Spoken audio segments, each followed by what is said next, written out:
जय गुरुदेव। जय गुरुदेव। जय गुरुदेव।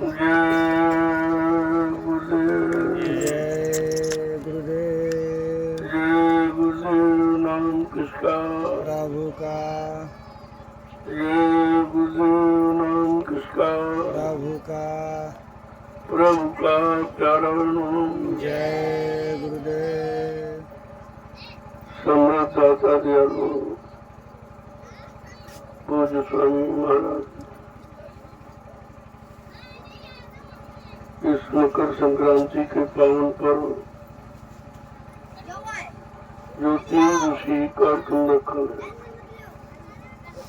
आज सत्संग का आखिरी दिन है। मैं बड़े ही ध्यान से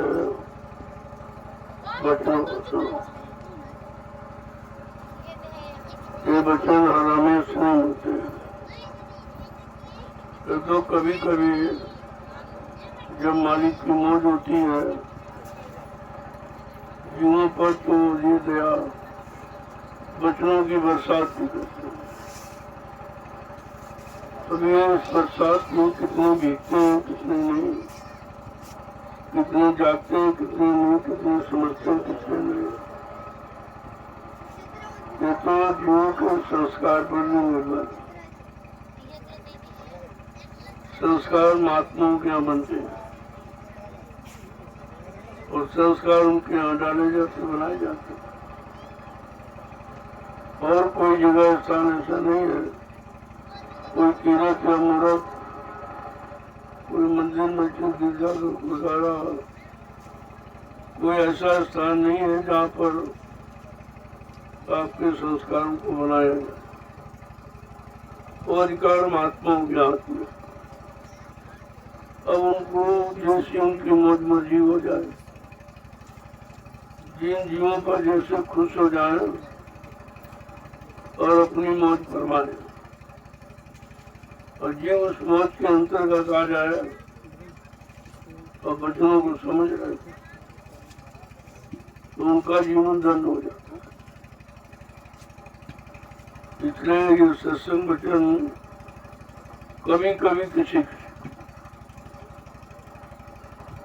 आते तो बहुत लोग हैं, सुनते बहुत लोग हैं,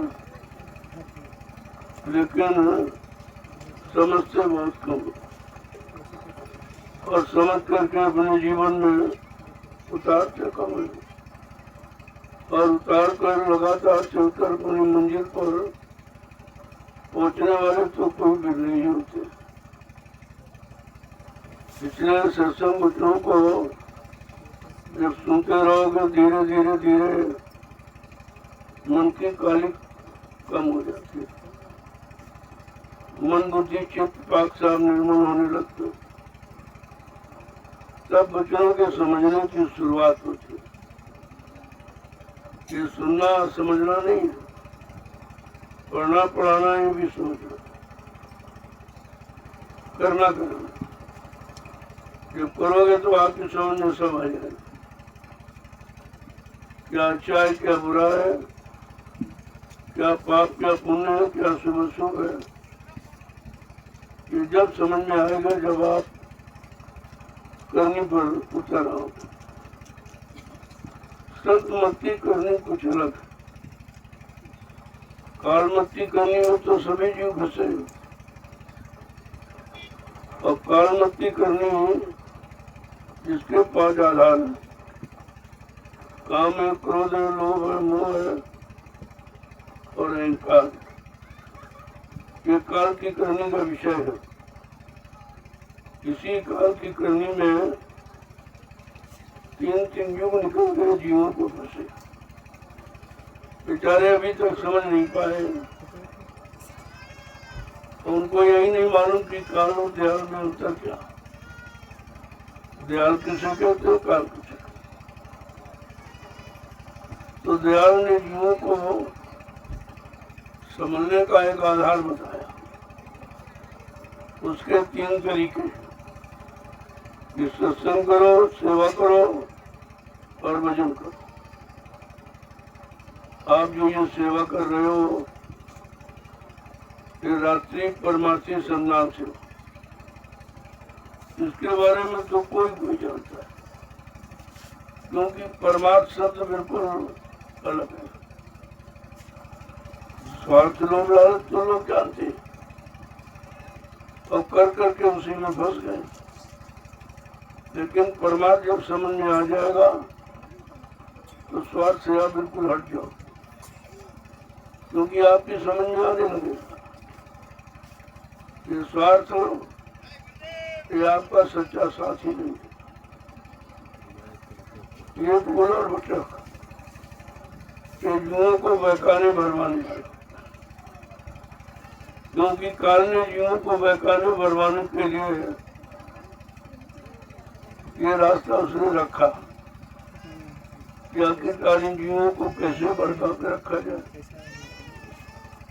कैसे इनको लंबे समय तक यहाँ रखा जाए ताकि आते रहे जाते रहे तो हमारी व्यवस्था चलती, हमारा देश सुचारू रूप से चलता रहे।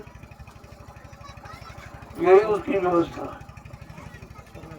जब सत्संगों में आओगे तो आपकी समझ में आएगा कि काल की व्यवस्था है फंसाने वाली और दयाल की व्यवस्था है निकालने वाली। ना आप फंसना समझते हो न निकलना जानते हो, क्योंकि किसी ने आपको बताया नहीं है कि सच्चाई क्या है। ये समय समय पर जो महात्माओं ने अपने वचन उच्चारण किए हैं वो जीवों को जगाने के लिए, हम आप पता नहीं कितने युगों से सो रहे हैं और ऐसी निद्रा है वो काम क्रोध लोग वो अहंकार की उससे निकलना जागना बड़ा मुश्किल है। जीव के बस की बात नहीं है कि वो जागे,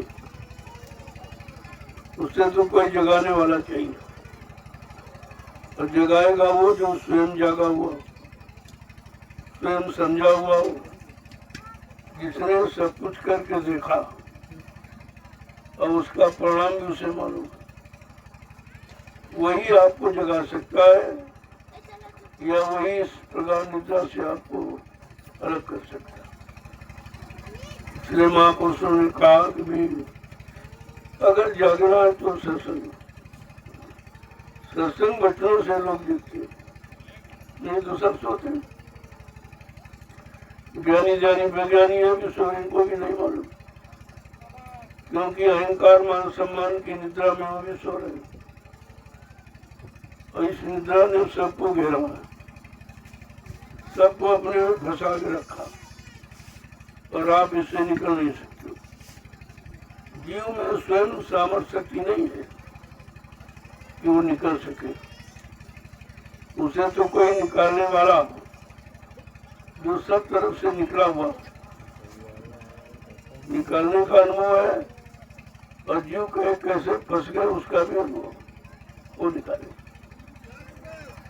बिना सत्संग के, बिना सेवा के, बिना नाम की कमाई के ये बात समझ में आ ही नहीं सकती। और इस समय तीनों चीजों से लोग बहुत दूर खड़े और समझना चाहते हैं। तो संत महापुरुषों ने कहा भाई समझना है तो जरा नजदीक में आओ, जरा शरण में आओ, तो धीरे धीरे बच्चों को अपने अंदर जाने दो, तो कानों की गंदी खत्म करेंगे। धीरे धीरे जब मन बच्चों को पकड़ेगा तो मन की गंदी खत्म होगी। ऐसे से बुद्धि और चित्त ये दर्शन से स्पर्श से ये धीरे धीरे सारी गंदगी आपको खत्म, तब कहीं तुम्हारे समझने की शुरुआत हो। अब ये चीज तो किसी को मालूम नहीं है। संत महात्माओं के सिवा ये कर्मों का राज किसी को मालूम नहीं कि आखिरकार जीव किन कर्मों में करके फंसता है, कौन से कर्म करके निकलता है। तो फंसने वाले तो आपको बताए गए, सिखाए गए, कराए गए, तो उसी में आप फंस के रहेंगे। अब कोई निकालने वाला आ जाए वो दया कर दे तो हो सकता है ये आपके जीवन में संभव हो सकता है कि जीवों को निकलने का अवसर। कहा जब संत महापुरुष आए तो जीने का ढंग मिला और सच्चे जीने का रास्ता मिला। ये जीना नहीं जो आप जो रहे जो जी रहे, ये तो शरीर का है, जीवित तो आत्मा है, बाकी तो जड़ है सब। और तुम जड़ को जीना समझते हो या जड़ को जीने के लिए सामान इकट्ठा करते हो। तो बहुत काल कीजिए सत्संगा दबे हुए संशय सब। कलयुग में तो साधन बहुत कठिन है। साधना और साधन करने के लायक जीव में कोई शक्ति सामर्थ्य नहीं, बुद्धि में कोई विवेक ज्ञान नहीं है, कोई सूझबूझ निरक्षर पहचान नहीं है। तो बेचारा समझे तो कैसे समझे। इसलिए संतों की शरण में आओ, उनकी शरण से आपको सब सत्य की जानकारी मिल जाएगी। और नहीं तो यह काल तुम्हें निकलने नहीं देगा, क्योंकि उसने जो व्यवस्था बनाई है वो जीवों को रखने के लिए, और जो रख रहे उसी को जीवन समझते। अरे ये जीवन जीना नहीं, जीवन फंसना है, और फंसना और जीना निकलने में अंतर है। तो फंसे तो सभी पड़े, अब निकला हुआ तो कोई है नहीं जो आपको निकलने की बात बताए। अगर संत महापुरुष दया करके बताए तो तुम्हारी समझ में नहीं आएगी, क्योंकि तुमने किसी निकलने वाले को देखा नहीं। निकलने वाले के पास जाकर निकलने का संदेश तुमने कभी सुना नहीं, तो तुम कैसे विश्वास करोगे कि भाई ये निकालेंगे कि ये भी वही काम करेगा। तो कहते धीरे धीरे धीरे धीरे जब आने जाने लगोगे तो देखेंगे भाई तुम लेने वाले हो कि भगने वाले हो कि रखने वाले हो। पहले तो देखा जाता है जीव क्या लेने आया, कौन सी इच्छा लेके आया। तो पता चला कि काल अपने सामानों की मांग की इच्छा पैदा करता है। राज दे दो, पढ़ दे दो, दौलत के बच्चे हैं, माने सम्मान है, मतलब यानी जमीन जायदाद। इसके सिवा तो आप जानते नहीं कि और भी कुछ लिया जाता है या लेने का और कोई हमारा सामान है। इसके अतिरिक्त ऋषि मुनि ज्ञानी जानी सब इसी में फंसे। किसी जड़ता की मनता की चादर को उड़ा और बेचारे इसी में ढके। अब धीरे धीरे कलयुग में संत पधारे, उन्होंने ये रास्ता खोला कि चलो जीवों को बहुत दिन फंसे फंसे हो गए, चलो इन पर कुछ दया हो जाए कि निकल कर अपने घर पहुंचे। और जब महापुरुष निकालते हैं तो ये इधर उधर बेचारा पड़ता है। वो समझता हमको फंसा नहीं, वो समझता हमारा ऐसो आराम खत्म कर रहे, हमको मतलब ये जो सामान मिला इस सामान से दूर करना चाहते, क्योंकि इसी सामान को उसने अपना सामान मान रखा है और इसी को सब कुछ समझता है, इसके अलावा कुछ नहीं। जबकि ये कुछ नहीं, सिर्फ एक फंसने का सामान है। न तुम्हारे साथ आया था, न तुम लेके आए थे और न तुम लेके जा सकते, क्योंकि तुम्हारा है नहीं। तो ये अपने सामान पर अपना अधिकार होता है। जब सामान काल का है तो आपका अधिकार कहाँ से? तो काल का शरीर और शरीर से संबंधित इंद्रियां है, भोग है, सब का सिर्फ जीवात्मा दयाल की है, जिसके बारे में शायद कोई जानता। जब सत्युग में ऋषि मुनि योगी नहीं समझ पाए और जैसा तो अपन में होता है शक्तियां नहीं समझ पाई, ज्ञानी ध्यानी वैज्ञानी नहीं समझ पाए तो कलयुग का ये गंदा जो कैसे समझ पाएगा। भाई किसी चीज को अगर जानना है समझना है तो थोड़ा करीब में हो, और करीबी हमेशा गरीबी से हासिल होती। और तुम अहंकार गर्व गुमान घमंड में आते तो ये जब आए तो अहंकार सब क्या करे सब बेकार। अब ये भी आपको किसी ने नहीं बताया कि अहंकार तुम्हारे विनाश की जड़ है। अहंकार ही अज्ञानता का भंडार है। ये तो किसी ने आपको बताया नहीं अभी तक। तो बताने वाले आए तो वो चुप रहे, उन्हें समझ नहीं देगा। देखा कि वे जीवों का माहौल देख देगा, जीव सुनना ही नहीं चाहता, देने की बात छोड़ दो। बात सच्ची बात सही बात मानने वाला लेने वाला कोई नहीं, उसको अच्छा नहीं लगता। चाहिए अच्छी सच्ची बात को वो जहर समझता है, और जहाँ विष है विषय रस उसी को अपना मानता है।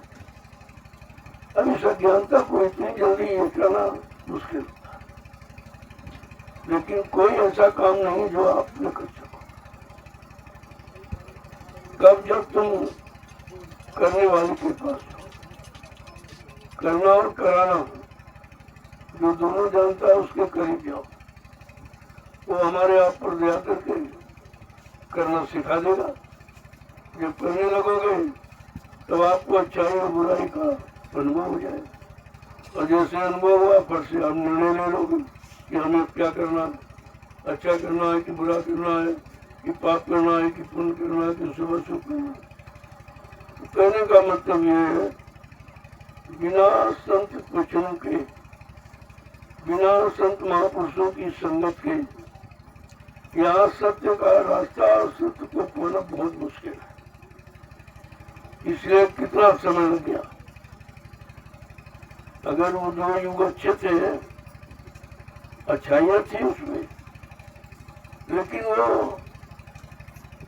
फंसने की बुराइयाँ थी, जिनको हम अच्छा समझे और अच्छा समझ कर ग्रहण किया और अपना लिया, उसी की तरह काम कर रहे हैं, तो अच्छा नहीं, वो सबसे बड़ा है।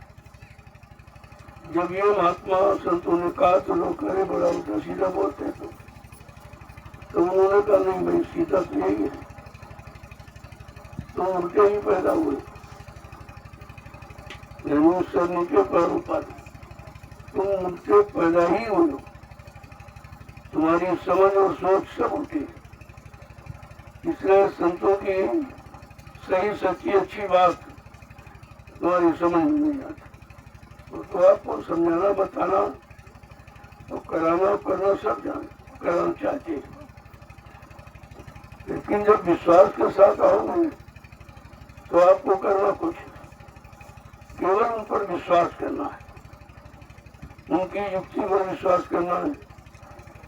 अगर आपने विश्वास करना सीख लिया तो सब काम आपके सिद्ध हो जाए। महापुरुषों ने लिख के कहा, बिन विश्वास न कोनो सिद्धि, बिना विश्वास के कोई काम सिद्ध होता है। और आज विश्वास ही खत्म हो गया। बाप बेटे का विश्वास, बेटी का बाप पर से विश्वास, भाई का भाई पर से विश्वास, पति का पत्नी, पत्नी का पति पर से विश्वास, राजा का रैयत, रैयत का राजा, गुरु का शिष्य, शिष्य का गुरु, सब विश्वास खत्म हो। जब विश्वास खत्म हो गया तो शंका आ गई, और शंका विनाश की जड़ है। शंका से ही तो सर्वनाश होता है, और जीव के अंदर काल ने इतनी शंकाएं पैदा कर दी। चलो पाप में शंका, लेकिन पुण्य में भी शंका करता है कि भले में तो चलो, बुराई में तो शंका हो ठीक है, लेकिन भलाई में भी शंका करता है। उस पर नहीं विश्वास है कि ये भलाई करेंगे कि नहीं करेंगे, ये हमारा भला उद्धार करेंगे कि नहीं करेंगे, इनके पास युक्ति है कि नहीं है, तमाम तरह की शंका एक तरह की नहीं। अब जीव धीरे धीरे शंका का आदि हो गया, अब शंका निकल नहीं पा रही। कहा भाई शंका निकालने की कौन सी दवा है? कहा न पूजा न पाठ न तीर्थ न व्रत न हवन जब तक यह गंगा स्नान बहुत किया जा रहा, लेकिन शंका बढ़ रही है, शंका खत्म नहीं हो रही। और जब मिल भी नहीं रहा उस पर विश्वास किए बैठा, जहाँ है नहीं कहता हूँ विश्वास वहां है। अब इसलिए ऐसा हो रहा कि आपको सत्य मिला नहीं, सही सच्ची अच्छी बात बताने वाला और सही सच्चे अच्छे रास्ते पर चलाने वाला कोई मिला ही नहीं। और तुमने इसीलिए अच्छा सच्चा अभी तक समझ ही नहीं पाया। इतनी अच्छी बात बताई जाए, अगर कभी सुनी नहीं देखी नहीं तो एक बार उसमें भी सुनता हूँ कि पता नहीं ये सच्ची है कि नहीं है। इतनी शंका बढ़ गई है कि बुराई में तो शंका नहीं, लेकिन अच्छाई में शंका। बुरे लोगों का तो साथी कर रहे हूँ, उनमें शंका नहीं, लेकिन अच्छे लोगों में शंका कर। जब शंका का तुम्हारा दायरा अज्ञानता में आ जाएगा तो तुम अच्छों से भी अच्छी बात नहीं ले सकते, अच्छों से अच्छाई को नहीं जान पाओगे, क्योंकि आपको विश्वास नहीं। तो धीरे धीरे धीरे कहा सत्संग में आओ, देखा जाएगा भी सत्संग नहीं समझ में आ रहा, किस कारण समझ में नहीं आ रहा। कहा बुद्धि मेरी, मन बुद्धि चित्त बहुत महीने गंदे हो, तो कभी इनको साफ कर दिया जाए। अब साफ करने का कोई साबुन पानी तो यहाँ है नहीं जो तुम्हारे मन को धो दे, चाहे गंगा चाहे जमुना चाहे तीरे कोई तीरे चले जाओ, ये पानी शरीर पर लगी बाहर की गंदगी को धो सकता है। लेकिन जो आपका मन बुद्धि चित्त गंदा है, बुरे कर्मों के द्वारा, गंदे खान पान के द्वारा, तो वो जो गंदगी यहाँ किसी से धुल नहीं सकती। और उस गंदगी को किसी ने बताया भी आपसे, और लोगों ने एक अंदाज में कहा कि भाई तीरथ करो व्रत करो, हो सकता है साफ हो जाए। लेकिन कितने युग निकल गए भाई, कोई नहीं साफ हो पाया। तब संतों को समझ से आना पड़ा कि ऐसे तो कल सच्चाई तो जीवों को पहुंचने ही नहीं देगा, और सच्चाई समझने नहीं देगा, और सत्य की पहचान करने नहीं देगा। तब संतों को आना पड़ा केवल सच्चाई की जानकारी देने के लिए, सच्चित आनंद दिलाने के लिए, और जीवात्मा को सत्य सचखंड पहुंचाने के लिए उनको आना पड़ा। और ये काम पहले तो किसी ने किया नहीं था, तो पहले संत महापुरुष थे ही नहीं, और ऋषि मुनियों ने ये काम किया नहीं। वो भी अपने स्वार्थ तक सीमित है कि तपस्या करूंगा तो राजा बन जाऊंगा, राजगद्दी मिल जाएगी, ये मिल जाए तो वो मिल जाए, यानी उसमें भी स्वार्थ था। योगियों ने योग साधना करके कहा उम्र बढ़ाऊंगा और बहुत दिनों तक मेरा सम्मान होगा, बड़े लोग बात माने की पूजा करेंगे, इसमें जाकर फंस गए। कहने का मतलब ये है कि हम फंसते ही गए, और फंसते फंसते फंसते फंसते इतना फंस गए कि उस फंसने को ही हम अच्छा समझ बैठे, और कहते नहीं नहीं बस यही चीज, इसके अलावा कुछ ठीक नहीं है। अब इतनी समस्या आगे खड़ी हो गई है कि जीव बेचारा जाए तो कहाँ जाए, करे तो क्या करे, न कोई कराने वाला, न कोई बताने वाला, न मतलब कोई देने वाला, न कुछ नहीं। क्योंकि मिलने का सामान तो किसी के पास है जो तुमको मिलाए, तुमको दे, तुम्हारा काम करे, और ऐसा तो कोई है नहीं। सब अपना काम तुमसे कराना चाहते और तुमसे अपना सुख, अपना प्यास लोगों की बुझाना चाहते, बाकी आप कुछ न कोई रिश्ता है, न किसी को किसी से हमदर्दी है, न किसी को किसी से प्रेम प्यार है, केवल एक अपने प्यास बुझाने के लिए। ये सब बाहर में जो व्यवस्था आपको दिखाई दी, क्योंकि प्रेम तो अंदर में है, और प्रेम आत्मा का विषय है, और मन का विषय तो हो गया सच्ची है, और प्रेम विषय है आत्मा। वो जीवों से सच्चा प्रेम है, उनको कोई स्वार्थ लोभ लालच का नहीं होता, क्योंकि वो तुमसे कुछ चाहते नहीं, तुमको देने आए। जो देने आया है वो लेने की इच्छा नहीं रखता। अगर लेने की इच्छा रखेगा तो दे नहीं सकता। जब उसी की लेने की इच्छा भी बनी तो देगा कहां से, खाली है वो। तो कहने का मतलब है जब कलयुग में संत पधारे तो उन्होंने देने की नीति रीति बताई, भाई जीव को कैसे दिया जाए और क्या दिया जाए, कि कौन सा सामान देने पर ये निकलेगा और कौन सा सामान मिलने पर ये फंस जाएगा। और दोनों चीजें आपके सामने। फंसने वाला तो जानते हो, फिर भी करते हो भाई। निकलने वाला जानते नहीं, लेकिन इच्छा भी नहीं तो चलो निकलने की बात पूछे किसी से। कोई हम निकलना चाहते हैं, ये देश हमारा नहीं है, या कोई काम हमारा नहीं है, इसीलिए तो महापुरुषों ने इशारा करके कहा करो तुम काम अपना, पराये काम क्यों फंसना। अब ये जो सुनेगा कहेगा ये तो उल्टी सीधी बात कहते, कहते तुम्हारा यहाँ कुछ है ही नहीं और तुमने सबको अपना मान रखा। तो संतों की वाणी तुम्हें उल्टी सुनाई दिखाई दी कि वो कहते हैं कि तुम्हारा यहाँ कुछ है, ये जगत सब सपना है और हमने जगत को अपना समझ कर पकड़ रखा है। तो महात्माओं की बात समझना बड़ा कठिन है, इतनी जल्दी नहीं, लेकिन जब सत्संग में पड़े रहोगे तो धीरे धीरे धीरे धीरे जब पाक सामने पवित्र हो जाओगे, मन बुद्धि चित्त की गंदगी हट जाएगी, तब सच्चाई आपको दिखाई देने लगे।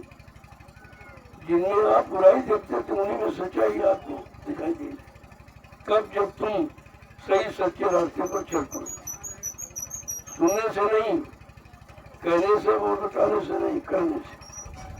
जब करने लगोगे तो आपकी समझ में खुद आ जाए कि वास्तव में सच्चाई है कहाँ, सच्चाई देने वाले कौन है, जो सबको दे सकते हैं वो कौन है, और जो सबको सबसे सब कुछ ले रहे हैं उनको तो तुम जानते हो और उन्हीं का कहना मानते हो, उन्हीं के पीछे दौड़ते हो, तो फिर तुम कभी निकल नहीं।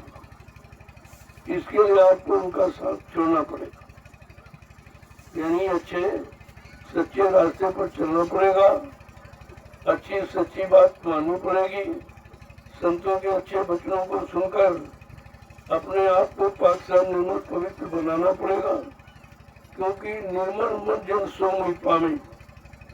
बड़े साफ शब्दों ने कहा भाई हमको कोई जाति वाला नहीं पाता, न जाति वाला, न धन वाला, न बल वाला, न बुद्धि वाला, न शरीर वाला। कहा भाई रूप वाला में कोई नहीं, हमको कौन, मतलब कौन हमको मिलता है, कहता जिसका मन नहीं बोला। और मन तो सबके पास है, वो तो मन कहीं आपसे लाना नहीं, किसी से मांगना नहीं, लेकिन मन तो है, लेकिन गंदा हो। अब गंदे मन से कोई अच्छा काम आप न सोच सकते हो न कर सकते। अब इस गंदे मन को आप धोगे कैसे। तो महापुरुषों ने इशारा करके कहा है भाई गंदगी अगर छुटाना चाहते हो, जैसे कपड़े की गंदगी जब तुम्हारे बस की नहीं होती छुड़ाना, तो तुम उसी जानकार को दो, उसी जानकार को धोबी धोने वाला, साफ करने वाला। वो कोई जाति नहीं है, उसका कर्म है धोने का, साफ करने का। जो गंदगी तुम्हारे बस की नहीं है वो गंदगी वो धो देता है। तो जब धो देगा उसी की और लोग प्रशंसा करते हैं, भाई बहुत अच्छा बहुत अच्छा। तो अच्छा कब है, जब जिसने तुम्हारे गंदे कपड़े को साफ कर और तुमको गंदे कपड़े से अलग करके पाक साफ कपड़े पहना दिए, उसी को तो अच्छा मानोगे आप।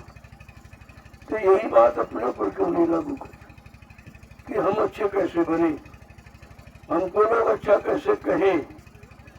ये नहीं हम बुरे हैं लेकिन लोग अच्छा कहते हैं, ये तो सबसे खराब है। बुरा रहना और अच्छा कहलाना ये सबसे बड़ा है, वो कभी ठीका नहीं हो सकता। तो वो समझता कि भाई हमें तो कोई बुरा कहते ही नहीं, तो कभी बुराई नहीं छोड़ेगा। अगर चोर को सब लोग अच्छा करे तो चोरी कभी नहीं छोड़ेगा। धीरे धीरे ये बुरे कर्म इसीलिए बढ़ गए कि बुरे कर्म करने वाले का यहाँ सम्मान होने लगा, लोग डरने लगे, भयभीत होने लगे, तो धीरे धीरे धीरे धीरे बुराई और इतनी बढ़ गई है कि अब अच्छाई ढूंढने नहीं मिलती। इतनी बुराई बढ़ गई कि अच्छाई का ढूंढना बड़ा मुश्किल लग रहा। और चाहते समझ इच्छा सबके अंदर है कि अच्छा परिवार मिले, अच्छे बच्चे मिले, अच्छे बीवी मिले, अच्छा पति मिले, मतलब यानी अच्छा राजा मिले, अच्छी प्रजा मिले, राजा सोचे अच्छी प्रजा मिले, लेकिन दोनों एक दूसरे के साथ धोखा करते। अरे अच्छे बनोगे तो अच्छा मिलेगा, अच्छा करोगे तो अच्छा मिलेगा। तो ये तो सब चाहते हैं कि अच्छा मिले, अच्छा मिले, लेकिन कभी ये नहीं सोचते कि अच्छे कर्म भी करें, क्योंकि कर्मों के आधार पर मिलना है।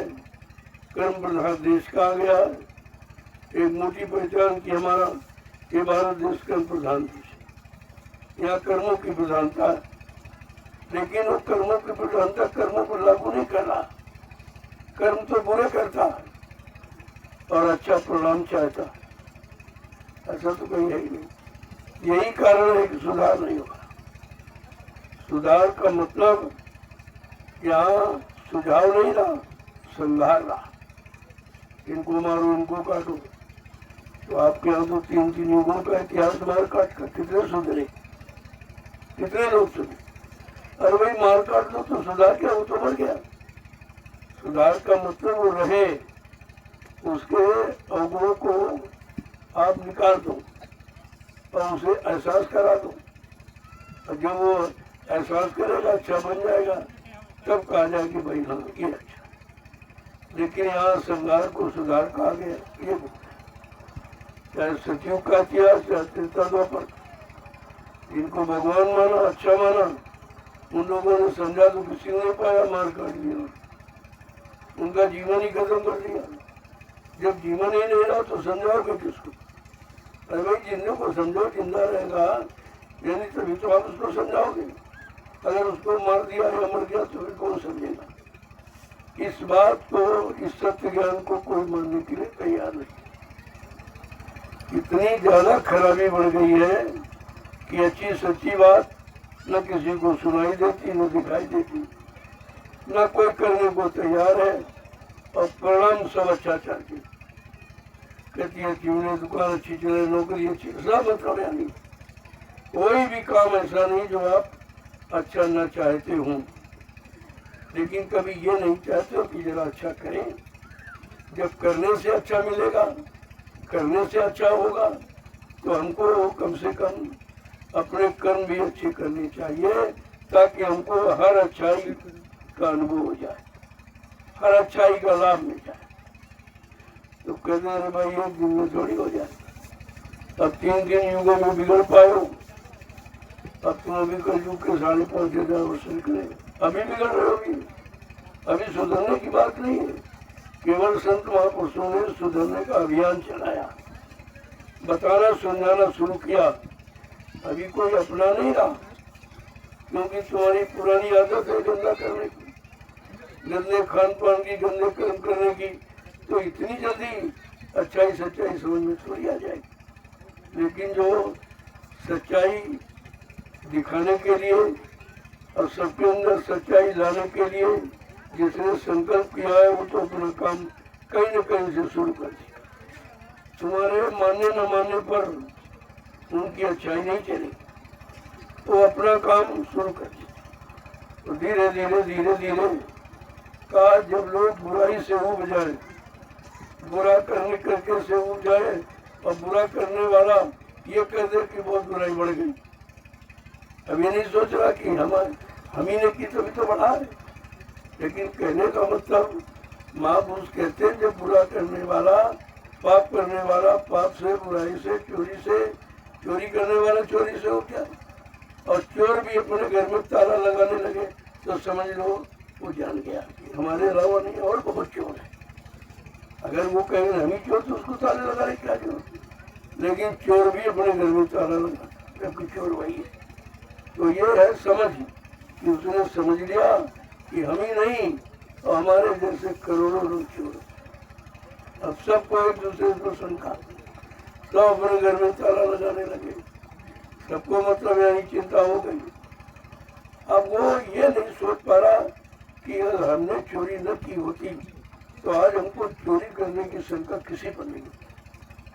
वो अपने किए हुए कर्म के अनुसार ही वो समझ रहा है, सोच रहा है कि नहीं नहीं भाई और भी चोर हो गए, और भी चोरी कर सकते हो, पैदा करो, ताला लगाओ, घरों में ताले। आगे आपको एक इशारा दिया जा रहा कि घरों में ताले नहीं लगेंगे। वैसे कुत्ता बिल्ली के ऊपर होगा, लेकिन वैसे ताले नहीं। इसका मतलब कि सबके अंदर सत्य विचार और सत्य संकल्प और सत्य कर्म करने की भावना जाग जाएगी। उसी सत्य की भावना के जागे वाले समय को सतयुग कहेंगे। अब वो सतयुग आने वाला है, क्योंकि कलयुग के बाद सतयुग का नंबर है। अब कलयुग के बाद जो कह रहे लोग रामराज आएगा, हमने तो बहुत पीछे आते नहीं गए। रामराज का तो समय नहीं तो निकल गया, और कृष्णराज का जो नाम कृष्ण हो गए उनका भी समय निकल गया। लिहाजा इनके नाम लेने से काम नहीं चलेगा, क्योंकि इनका समय काम का निकल गया। कितनी अच्छी सच्ची बात सही बताई जाए, लेकिन समझ में नहीं उसके आ रहा। वो इस बात को मानने को तैयार ही नहीं है। तो कहा भाई वो राम राज्य का समय त्रेता में था, कृष्ण राज का समय द्वापर में था। न त्रेता है न द्वापर है, अब तो है कलयुग। तो भाई कलयुग में इसका किसका राज्य? और कलयुग के बाद कौन सा राज्य आएगा? तो कलयुग के बाद एक चक्र पूरा हो जाएगा, फिर सतयुग आएगा। सतयुग से शुरुआती सतयुग त्रेता द्वापर और कलयुग, और फिर मतलब सतयुग त्रेता द्वापर। ये तो आने की श्रृंखला है, ये रहेगी। अब ये बात समझ नहीं पा रहे कि कलयुग के बाद अगर कहूँगा तो कलयुग ही रहेगा, और कलयुग के बाद सतयुग आएगा। ये नियम है, ये कुदरत का प्रकृति का सिद्धांत है। तो संत महापुरुष तो सिद्धांत की बात करते हैं कि भाई कलयुग के बाद सतयुग का नंबर है। और यहाँ रामकृष्ण की बात करें, रामराज की बात कर रहा कृष्ण राज, कितनी झूठ है, कितनी अज्ञानता है कि जो समय निकल गया, गुजरा हुआ जमाना आता नहीं दोबारा। जो वक्त निकल जाता समय, वो अपने समय से ही आएगा, तुम्हारे कहने से नहीं आएगा, और तुम्हारे रोकने से रुकेगा भी। अगर तुम चाहो कि कलयुग को रोक लें तो तुम्हारे बस की ये भी बात नहीं। अगर तुम चाहो सतयुग लाए तो भी तुम्हारे बस की बात। कहा ये इंसानों की बुद्धि की बस की बात नहीं है कि वो समय को बढ़ा दे, घटा दे या रोक दे। ये तो केवल उनको मालूम है जिनको समय की गति से चलना, समय की गति से चलना मालूम है। तो आपको बताइए, तो ये 3 दिवसीय जो कार्यक्रम रखा गया था इस नए वर्ष पर, उसी में एक तिथि जुड़ी हुई थी, मकर संक्रांति। ये भोजन करने का विधान है कि जब सूरज कर्क रेखा से मकर रेखा पर चमकने लगता है तो प्रकाश और गर्मी बढ़ जाती है।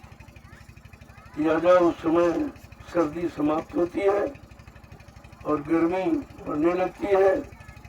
तो इसके बीच का भोजन कैसा हो ताकि लोग बीमार न हो। यह भोजन की जानकारी न होने के कारण सीजन बदलने पर अक्सर सब बीमारी हो जाती। यह बात कोई नहीं बताना, और इसकी दवा किसी के पास नहीं, इसका ज्ञान ही नहीं, जब कोई बताएंगे क्या। लेकिन ऋषि मुनि महात्माओं ने किस भोजन की शुरुआत कब कैसे करनी चाहिए जिससे तुम्हारे शरीर पर उसका कोई प्रभाव न पड़े, कोई बीमारी ना हो, कोई खून खराब ना हो। ये मकर संक्रांति का पर्व रखा है, एक त्योहार बना दिया। त्योहार के नाम पर सब करेंगे और करने लगेंगे, सबको विश्वास है। वैसे वैज्ञानिक दृष्टिकोण से ये सूर्य का काम है सूर्य का सच्चा ज्ञान है। अब धीरे धीरे धीरे धीरे आज वो आखिरी दिन है। मैंने आपकी बात 3 ही दिन का, मौसम ठीक नहीं था और तुम्हारे अंदर सामर्थ्य भी नहीं थी और तुम सुनने के लिए कोई शौकीन भी नहीं हो, कोई इच्छुक भी नहीं हो, तो जबरदस्ती आपको महात्मा देते हैं, जबरदस्ती पिला रहे हैं कि भाई पी लो। बच्चा तो दूध भी नहीं पीता, वो फेंक दे बर्तन दे दो, तो माँ जबरदस्ती दाब के पिला। उसको मालूम है कि पौष्टिक आहार है और इसको शरीर में पौष्टिकता चाहिए। ये तो ज्ञान माँ को है, बच्चे को तो नहीं है। बच्चा तो नहीं पीता, पट्टी करते था, फेंक देता, लेकिन माँ उसको दाब के जबरदस्ती चाहती। जब वो पीने की आदत बन जाती तो फिर बगैर दूध के रहते नहीं। इसी तरह से महापुरुष जबरदस्ती आपको अमृत वचन पिलाती है। तुम तो कहे मुंह फेर लोगे, कहीं मतलब यानी शरीर हटा लोगे, कहीं चले जाओगे, तुम कहाँ पीने को तैयार, लेकिन जबरदस्ती आपको पिलाया। अगर कहीं पीने की आदत बन गई तो बगैर इसके तुमको चैन भी नहीं करने, क्योंकि सुकून शांति है तो वचनों में भाई। जो वचन आपने सुने या आज भी सुनते हो, सुनाए जा रहे हैं, उनमें तो आपको शांति मिली नहीं। वो तो शांति सत्य वचनों में है, ये काल के झूठे वचनों में नहीं है। वो तो संतों के सत्य वचन है। अब सत्य वचन और झूठ, अभी तक आप निर्णय नहीं ले पाए हो अपनी मानव बुद्धि से कि सत्य क्या है झूठ क्या। ये निर्णय कहाँ लोगे? जहाँ संसार में जाओगे वहां तो झूठे झूठे। गोस्वामी महाराज ने दिया भाई कहीं तुम चले जाओ, झूठे लेना, झूठे देना और झूठे भोजन, झूठ चलेना। उन्होंने एक सूत्र में सबको बताया कि भाई आज ये झूठ का देश है, यहाँ झूठ के सिवा सत्य है ही नहीं।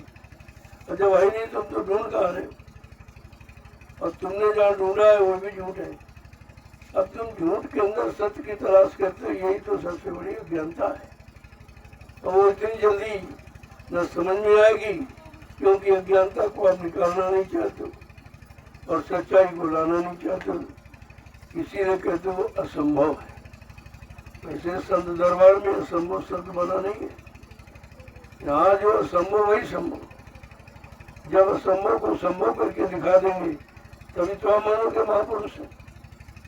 महापुरुष इसी बात के जो काम कोई न कर सके और जो जीव को कुछ न दे सके, मतलब यानी ले न सके और सबको दे सके, ये महापुरुषों की पहचान है। वो लेने नहीं आए, देने आए। वो आपसे कोई इच्छा रख के नहीं आए, आपकी इच्छाओं को पूरा कर दिया। जो आत्मिक इच्छा उसकी, मन की इच्छा तो कभी पूरी नहीं होती। और इतने दिन आप प्रवीण कितने जन्म ले चुके, और शायद कोई योनि शरीर बाकी नहीं जिसमें जन्म न लिया हो, लेकिन इच्छाएं तो आपकी पूरी नहीं होंगी। इसलिए इच्छाएं कहाँ पूरी होती है? कौन पूरी करेगा? जिसकी सारी इच्छाएं पूरी हो गई। और इच्छा शब्द जिसके अंदर है ही नहीं, कोई इच्छा नहीं, न कोई इच्छा है, न कोई लोभ है, न कोई लालच है। वो तुम्हारी इच्छाओं को पूरा कर सकता। जो बेचारा खुद ही चाहता भी हमको दान मिले, दक्षिणा मिले, मान मिले, सामान मिले, सम्मान मिले, तो वो तुम्हारी इच्छा को मतलब यानी कैसे पूरा कर सकते? उसी से फुर्सत नहीं। आज राजा भिखारी है, प्रजा को भिखारी बना दिया। जब राजा प्रजा को देता था तो वो राजा कहलाता। राजा प्रजा का पालक है, पालने वाला। लेकिन आज तो राजा लूटने वाला, ठगने वाला, बैठाने वाला, भरमाने वाला, अपना स्वार्थ हल करने वाला, अपना मन सम्मान चाहने वाला। तो जब व्यवस्था ही बिगड़ गई है तो आप कहाँ से अच्छाई ढूंढ रहे हो? और वो जहाँ बुराई भरी वहाँ अच्छाई कभी निकल नहीं सकती। कितनी तुम तलाश करो, कितनी कोशिश करो, लेकिन अच्छाई वहाँ है ही नहीं, तो मिलेगी कहाँ से? अब देखो कोई ढूंढ रहा पानी में, कहा चलो कुंभ चलो डुबकी लगाओ मुक्ति में। यानी मुक्ति का स्थान कहाँ बताया? डुबकी में। जबकि स्पष्ट करके कहा मुक्ति संत चरण की दासी। मुक्ति तो संतों के चरणों में है, और ऐसे नहीं वो दासी बन करके। यही हमेशा इच्छा रखती है कि ये चरण कभी छूटे ना, इन्हीं में बने नहीं। तो मुक्ति का स्थान है संतों के चरण। और ये सब काल वाले क्या कह रहे हैं? वो पानी में है, गंगा में है, जमुना में है, तीर्थ में है, मूर्त में है, मतलब यानी इसमें उसमें है, और स्वयं बेचारे भटके हो, भटका दिया जो। जब राजा अज्ञानी हो जाएगा, अभिमानी हो जाएगा, मानी गुमानी हो जाएगा, तो ये बताओ प्रजा को क्या देगा? और जो है उसके पास वही देगा, और जिसमें वो है उसी में तुमको रखेगा। अब इतनी भी पहचान लोगों को नहीं हो पाई है कि भाई जो देने वाला है उसके पास हमारा कोई सामान्य नहीं है, तो हम क्या वो हम ही से इच्छा रख रहा है, हम ही से मांग रहा भीख की तरह, तो हमको क्या देगा? इतनी भी बात अभी तो जीवों के समझ में नहीं है। यह समझ सिवाय संत महापुरुषों की शरण में गए, इसका न तो किसी को मिलेगी और न कोई कहीं प्राप्त कर सकता है। पिछले लोगों के सामने ये चंद वचनों को रखा जाता, अभी तो बहुत थोड़ा इशारा किया जाता। क्यों तुम इशारा भी नहीं समझ पाते, तो वचन कैसे समझोगे? तो कहते हैं इशारा समझदार के लिए है, और जहाँ सब न समझदार हो वहाँ इशारों को कौन समझे। लेकिन फिर भी जो देने आया है, जो काम करने आया है, सत्य की स्थापना करने आया है, वो बगैर झूठ को निकाले वो मानने वाला नहीं। वो अपना काम कभी बंद नहीं करता। कोई सुने न सुने, माने न माने, क्योंकि जो सुन लोगे तभी आप नहीं कर पाओगे, मान लोगे तभी आप नहीं कर पाओगे।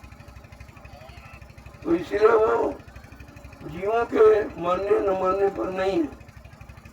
वो तो बताते हैं कि वही मान जाओगे तुम्हारा भला हो जाएगा, और नहीं काम तो हो ही जाएगा।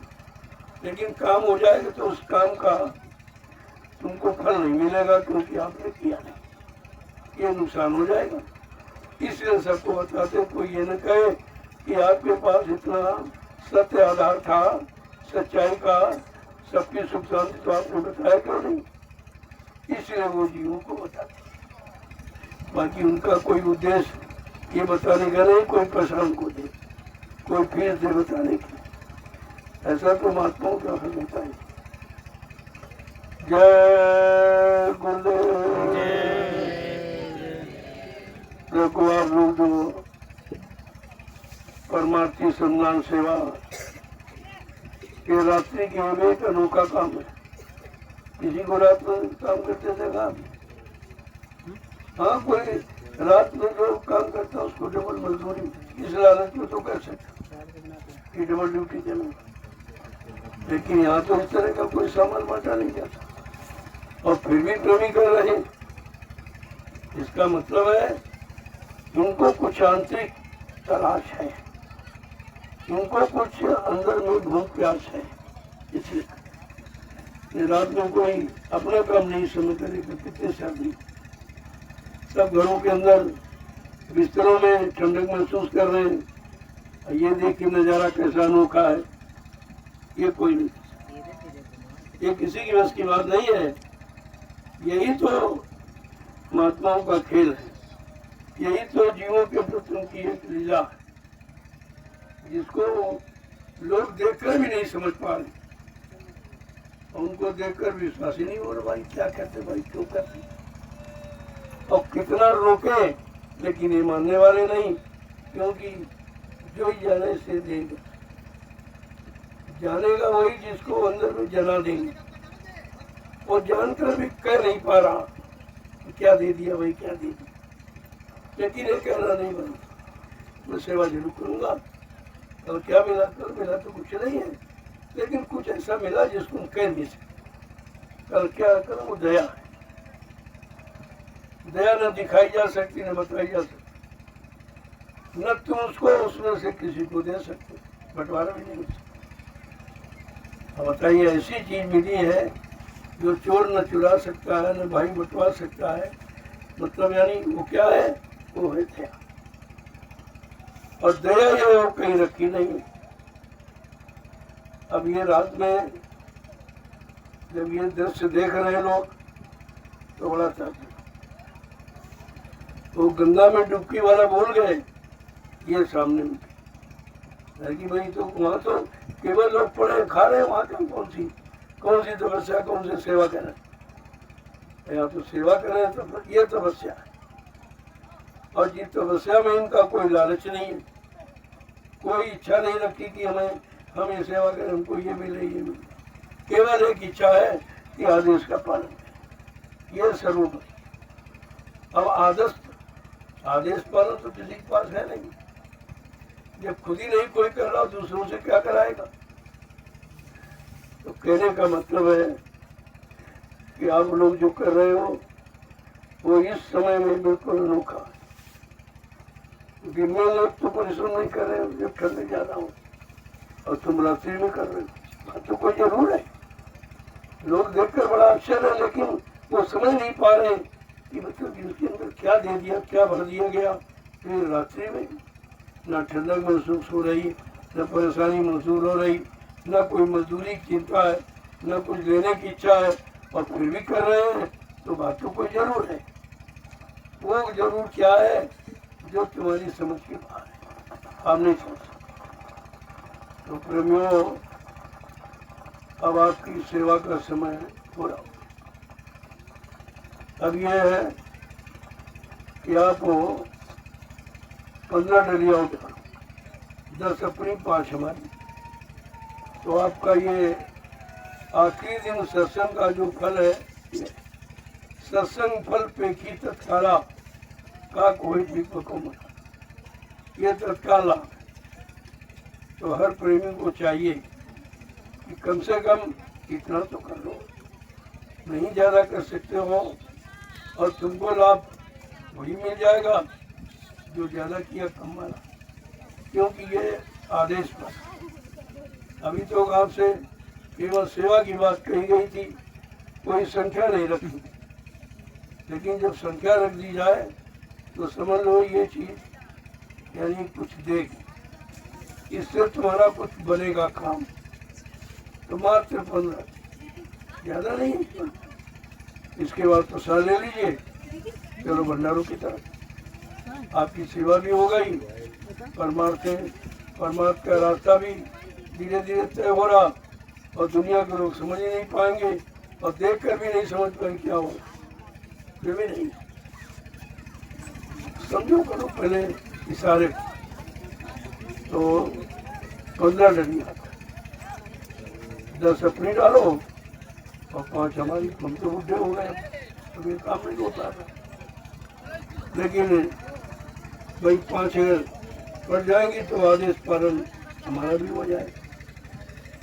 भाई हमने नहीं किया, चलो तुमसे करवा लिया, तो उसका लाभ तो आपको ही मिलेगा। उस 15 का लाभ तो तुम्हारे खाते में। जय गुरुदेव। पहले आप मथुरा जाते थे तो इस तरह की सेवाएं होती,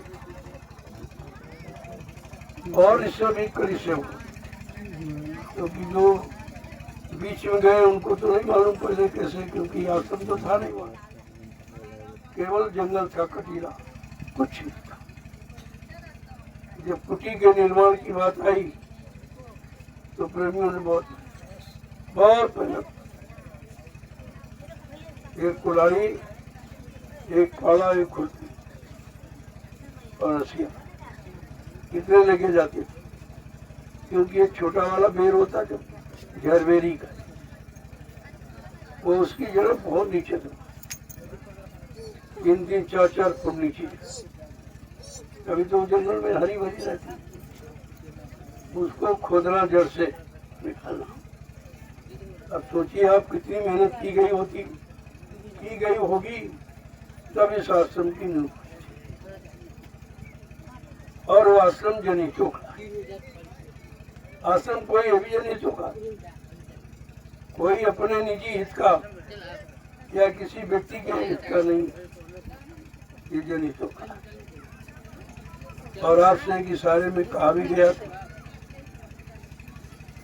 कि जो आश्रम जनितों का है, तुम्हारे कहने से मैं आश्रम को छोड़ के जा सकता हूँ, लेकिन मुझे हिंदुस्तान का विश्व में कोई पैसे से खरीद नहीं सकता,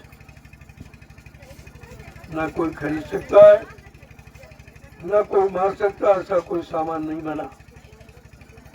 ये सच्चाई जब आप भूल गए तभी तो फंस गए हो। इतनी बड़ी सच्चाई को उजागर किया गया, न मुझे कोई मार सकता है, न मुझे कोई धोखा दे सकता, न मुझे कोई धन दौलत सामान से खरीद सकता। अगर कोई ऐसी घटना तुम्हारे सामने आए तो समझ लो वो हमारी कोई लीला ही हो जीवों के प्रति। हम देखना चाहते भाई जीव कितने हैं। जब पूछा जाता था तब लोग कहते थे स्वामी महाराज हमारे जिले में हमारी तहसील ब्लॉकों में इतने सत्संगी। सत्संगी मैंने तो कहा कि सत्संगी बनाए जा रहे और तुम कहते इतने थे सत्संगी। अच्छा भाई देखता हूँ कितने। एक जरा सा या कुछ नहीं गया, क्योंकि तुम करने के लायक नहीं हो और तुम बर्दाश्त कर नहीं सकते, इसलिए तुम्हारे पर कोई घटना नहीं घटित। अपने पर घटना घटित करके तुम्हें एक लीला का परिचय दिया और ये दिखा दिया कि भी कोई सत्संग एक भी नहीं। और आज भी आपसे कहा जा, अगर 5 सच्चे ईमानदार त्यागी तपस्वी चरित्रवान शाकाहारी सदाचारी मिल जाते तो बच्चा सचिव तुम्हारे सामने लाके खड़ा कर दिया जाता। इसका मतलब अभी कुछ हुआ नहीं। उस काम की शुरुआत अब ये सोचो कि तुम्हारे द्वारा सचिव आ जाएगा क्या? तुम तो अभी ठीक है नहीं हो। जैसे डॉक्टर कह रहा भाई थोड़ा दर्द हो रहा चिल्ला रहे हो, तो कह रहा कि दर्द तो खत्म हो जाएगा, लेकिन दर्द को खत्म करने के लिए बड़ा दर्द सहना पड़ेगा। उसे कहते हैं ऑपरेशन। तो ऑपरेशन तो दर्द होगा, लेकिन एक बार अगर सह लो तो हमेशा का दर्द चला जाए। ये बात एक बार अगर इस मानव जिस शरीर में आप करना सीख गए तो जन्म मरण से फुर्सत मिल जाए, छुटकारा। फिर आपको न जन्म लेना है न मृत्यु के हवाले जाना। और इतना बड़ा काम कराने के लिए कुछ तो करना ही पड़ेगा आप। और तुम करना कुछ नहीं चाहते हो और चाहते हो मिल सब कुछ जाए। पहले बात को समझिए धीरे। अब धीरे धीरे सत्संग में मोड़ लिया जा।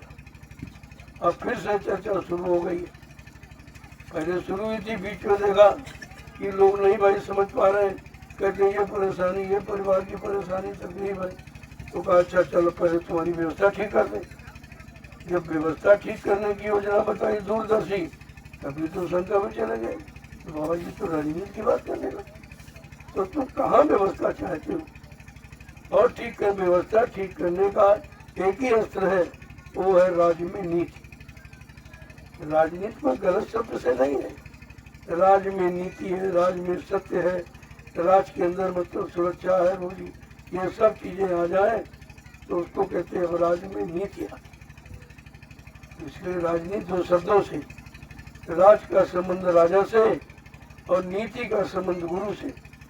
जब गुरु राजा को नीति सिखाता था और राजा उस नीति पर चलता था तो राजा का भी नाम हो जाता और प्रजा सुधीर हो जाती। लेकिन आज ये कोई कर ही नहीं रहा। न राजा के अंदर वो गुण है, न प्रजा के अंदर वो भाव है, लिहाजा परेशानियां बढ़ती। अभी का आगे और बढ़ेगी।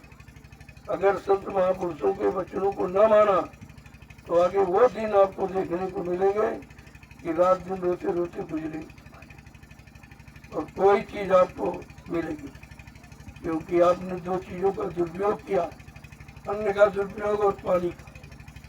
पानी का तो इतना दुरुपयोग जब कहते जल देवता है, तुमने देवता का अपमान किया। 1 गिलास की जरूरत है और 10 बाल्टी फैला रहे हो पानी, तो तो एक दिन वो आएगा कि अन्न और दवाओं की कमी पड़ेगी। पहले इशारा करके कहा था अन्न और दवाओं की कमी पड़ेगी और पेड़ों की पत्ती तुम्हें ढूंढे न मिलेगी। ऐसा आएगा तेरे कर्मों का नजारा और सुनते तो जाओ संदेशा हमारा। ये बहुत पहले आपसे इशारा करके कहा कि ऐसा समय आ रहा है, वो दिखाई दे रहा, वो किताब से पढ़ के नहीं बताया जा रहा, वो किसी की सुनी सुनाई बात नहीं कही जा रही। महात्माओं को बहुत भविष्य का ज्ञान होता है, वो सब देख के कहते। इसलिए तुम समय से पहले ठीक हो जाओ। समय से बहुत पहले संदेश देना शुरू कर देते और तभी लोग बेचारे समझ नहीं पाते। अगर तुरंत कहे तो आप कहोगे ना भाई पहले क्यों नहीं बताया, नहीं हम सुधर जाते समझ जाते। और जब पहले बताया जा रहा तो आपको शंका हो रही, तो बहुत दिनों से कह रहे कुछ नहीं हुआ, कुछ नहीं हुआ। अरे न हो ये चाहिए कि हो जाए वो जाए। क्या उसके होने में तुम बच पाओगे? तो तुम्हें बचाना है और गलत लोगों को जो गलत किया उसका इल्जाम का अनुभव भी कराना है। देर इस बात की, उनके दरबार में कोई नहीं। पहले भी आपसे कहा था कि मतलब यानी सामान तैयार है, हमको सामान न तैयार करना न कहीं से लाना है, बस तुमको सुधरना है। जिस दिन तुम ठीक हो जाओगे ये सामान तुमको दे दिया जाए। लेकिन अब सामान क्यों नहीं दिया जा रहा, इसका मतलब हम लोग ठीक नहीं, हम लोग सच्चाई ईमानदारी को नहीं अपना पा रहे। हम लोग हमारे अंदर मतलब परिश्रम की भावना नहीं रही। और यहाँ देखो आपको रात में परिश्रम सिखाया जा रहा, लोग दिन में करने को तैयार नहीं। ये सब चीजें अनोखी आपको दरबार में दिखाई दे रही। संदेश भी अनोखा है, प्रभु प्राप्ति का रास्ता भी अनोखा। वहाँ गंगा जमुना में डुबकी लगाना बताते हैं, यहाँ कहते हैं संतों की ज्ञान गंगा में डुबकी लगाओ, सत्संग गंगा में नहाओ तो तुम्हारे समस्त यानी तमाम जन्मों के पाप की गंदगी धुल जाएगी। बिल्कुल उल्टा है सब। और समझो वहाँ डुबकी लगाने कहीं कुछ नहीं हुआ, आपके तो अंदर में जमा डुबकी बाहर में लगा रही, कैसे काम होगा? जहाँ राजा प्रजा दोनों ज्ञानी हो वहाँ भला कैसे? तब का अंधेर नगरी अनबुझ राजा। जहाँ इस तरह का माहौल बन गया हो, न राजा को जानकारी न प्रजा को। न राजा बेचारा चेतन को जानता न प्रजा को चेतन का ज्ञान करा पा रहा। वो खुद ही जड़ में फंसा है और जड़ में मतलब अपना मान सम्मान ढूंढ रहा है, तो तुम्हें कहाँ से दे देगा? जय गुरुदेव। अब ये आखिरी सेवा का अभियान जो एक संख्या निश्चित कर दी गई कि सिर्फ 15 डलिया। उस 15 डलिया का कितना बड़ा परिणाम, कितने जन्मों के पाप पर हट जाए, धुल जाएंगे। जो कोई तुम्हारा नहीं धुलेगा और तुम्हारे पास कोई युक्ति भक्ति नहीं जिससे धुल सके। एक सरल उपाय जीवों के सामने रख कि भाई कुछ करके जब दोगे तो ये संभाल के रखेगा। अगर बिना किए कोई चीज मिल जाए तो आप लापरवाही करते तो तुम्हारे पास वो चीज रही नहीं। हम दान फ्री मिल गया, कोई नहीं रख पाए, बोल गए सब। वो कह रहे अमूलक धन है वो संभाल के रखना और तुमने उसे फैला दिया, फेंक दिया उठा के। ये नासमझी तो है। अब ये समझ कैसे पैदा की जाती है? तो कहा सुनाने में तो तुम 60 साल सुनाएगा, मसला में कोई समझ नहीं किसी के है। 10 जुलाई 1952 से 2012 ये 60 साल सुनाया गया और किसी के पास एक भी गुरु का वचन नहीं। कभी तुम शंका से बच नहीं पाए तो बात कहीं छोड़ के चले गए। तुमसे तो ये कहा गया था दरबार दरबार है इसकी सुरक्षा, जिनको अधिकार दिया गया अगर वो सुरक्षा न रख सके तो तुम उनके संपर्क से हट जाना, न दोष लगेगा। क्यों तुम कह पाओगे नहीं, तुम्हारा कहना वो मानेंगे नहीं। और जिन लोगों ने कहने की कोशिश की सत्य, उनको मरवा दिया गया, इनको मरवा दिया गया। कितनी लाशें गड़ी मथुरा आश्रम में कि आश्रम की पवित्रता खत्म हो चुकी, कोई पवित्रता नहीं। अगर उनकी जब गणना गिनती बताई जाएगी तब तुम सुनोगे उनकी के कितने गुनहगार हैं, तब तुम इन पर थूकोगे। अभी तो भागे जा रहे हो, उनके पीछे दौड़ रहे हो। और जिस दिन सच्चाई का ज्ञान करा दिया जाएगा तुम इन पर थूकोगे नहीं, अपना थूक भी कीमती समझो, ये थूकने के लायक नहीं। तो धीरे धीरे बस आप लग जाओ, कहने सुनने चक्कर मत रहो। बहुत कहा गया तो तुमने क्या सुना, बहुत सुनाया गया तो क्या आपने समझा, अब क्या समझता हूँ। तो इसीलिए अब सुनाने समझाने की बात नहीं, अब तो करने की बात। अब तुम करो, यही इतना ही समय तुम्हारे पास। सुनने का तो समय आपने निकाल दिया, अब करने का समय है कि समय जीवन का कम रह जाए। अगर फिर सुनाने में तुम्हें खड़ा कर दिया तो तुम सुन ही नहीं पाओगे, वो भी जो है समय वो भी चला जाएगा। इसलिए कुछ करो, क्या करो, सत्संग करो, सुनो नहीं करो, सुनो सुनाओ पढ़ो पढ़ाओ नहीं, सत्संग करो। ये क्या होगा, उस करने का लाभ, और उतना समय आपके पास रहेगा करने का। अब सुनने सुनाने बताने पढ़ाने वाला समय, इसलिए करनी पर लाके आपको खड़ा कर दिया गया। और ये करनी ऐसी है जो पता नहीं कितने करोड़ जीवों को लाभ देगी। कि आप जो मिट्टी डाल रहे हो ये मिट्टी मत समझो, अरे तुम्हारा शरीर भी तो एक दिन मिट्टी में मिल जाएगा। शरीर को मिट्टी में मिलने के पहले अगर इसी मिट्टी से तुम्हारा काम बन जाए तो ये मिट्टी बड़ी कीमतवान है, बहुत कीमत। जय गुरुदेव। देखो जो नहीं डाल सकते तो उठवाए, फावड़े से भरे।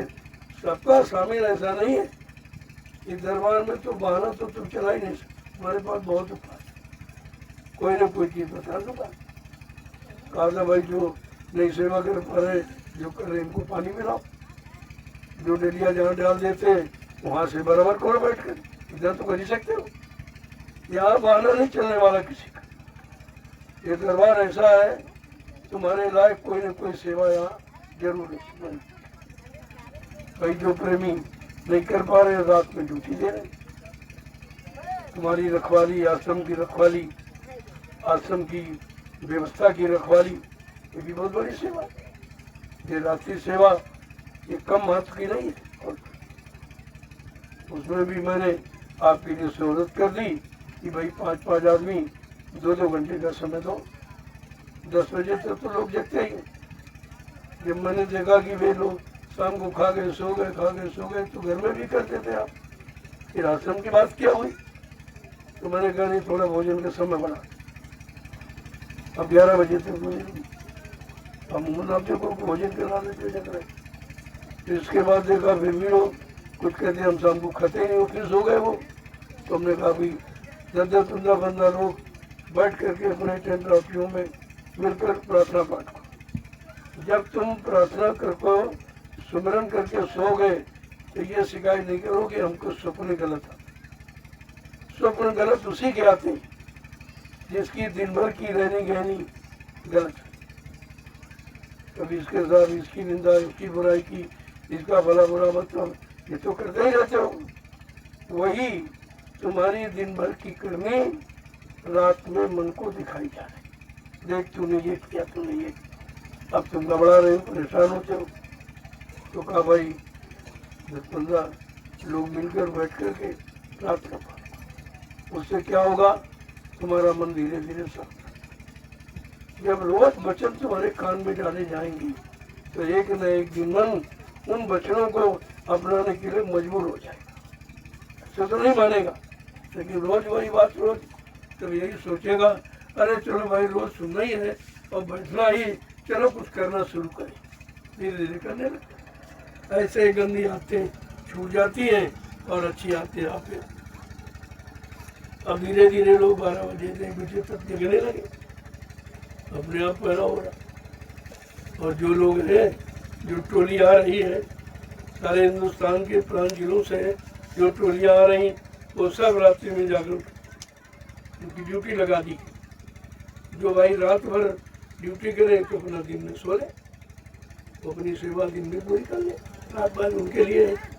लेकिन मैंने इसीलिए 2-2 घंटे रखा कि पूरी रात तो आप जगने से कभी जगते नहीं हो, तुम्हारी तो सोने की पुरानी आदत है, तो तुम जगोगे कैसे?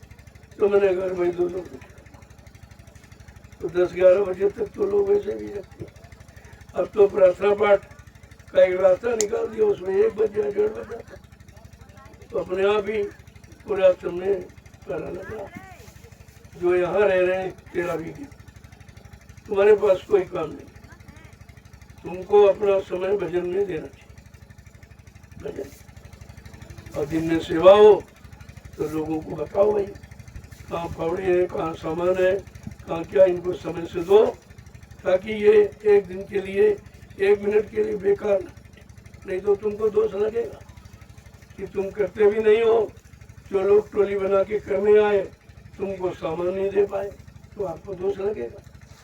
सब लोग समझ लो कि सबको हिदायत है एक तरफ से। जब मैंने देखा रात में उठ के कभी 2 बजे कभी 1 बजे, मतलब नहीं, कोई तो भजन करते मिला नहीं, सोने के सिवा तुम्हारे पास कोई काम नहीं। मैंने कहा ये तो बेचारे यहाँ बिगड़ रहे हैं, घर से आए थे बनने के लिए, घर से आए थे आश्रम जा रहे हैं, यहाँ मतलब ये नहीं, घर गृहस्थी से 72 काम सब कर रहे हैं।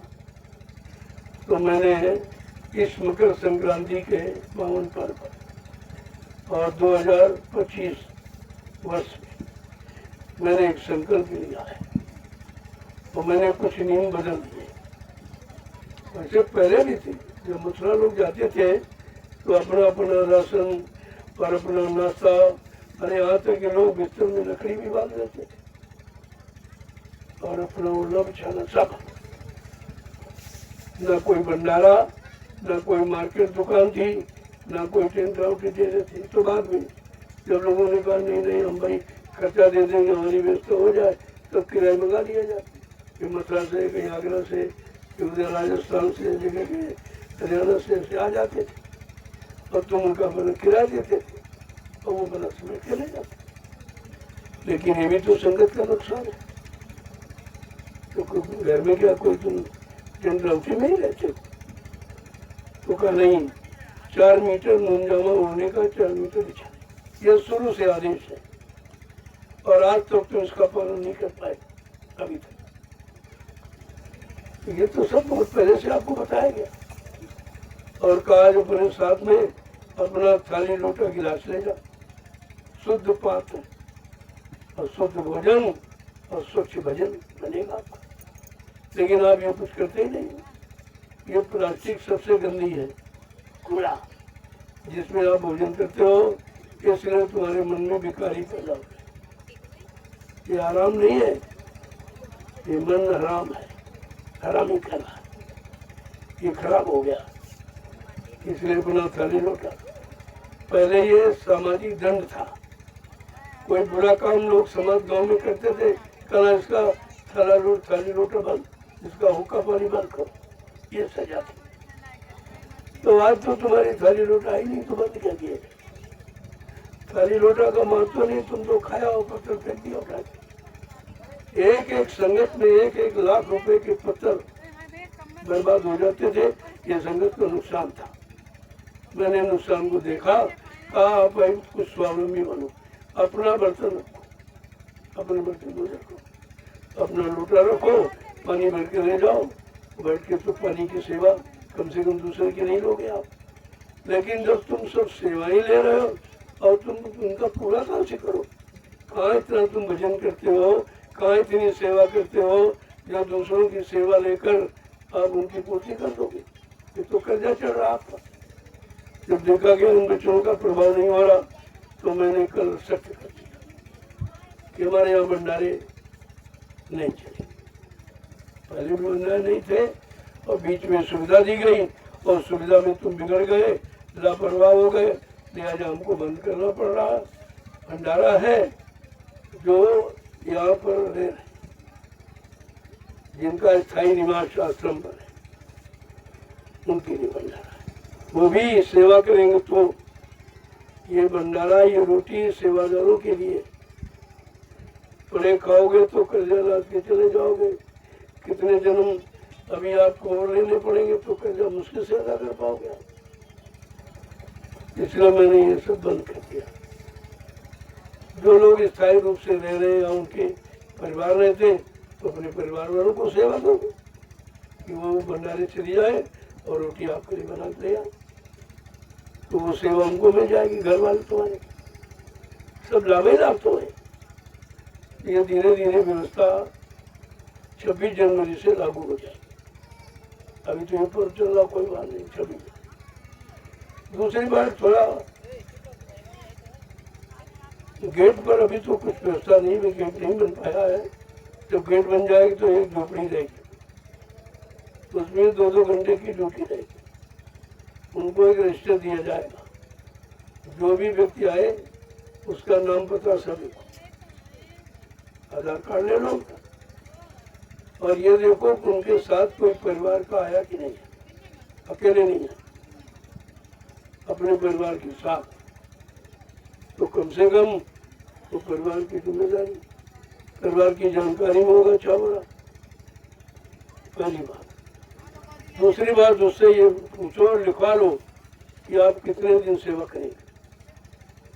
उतने दिन इसके बाद घर जाओ, या दूसरे दिन फिर आ जाओ। लेकिन जो बाउंडेशन रखा गया, एक सप्ताह में एक टोली काम करेगी, दूसरी टोली करके चली जाती, फिर आ जाती। तो इस तरह की व्यवस्था, तो इससे तमाम जो बुराइयां बढ़ गई हैं संगत में, वो धीरे धीरे खत्म हो गई।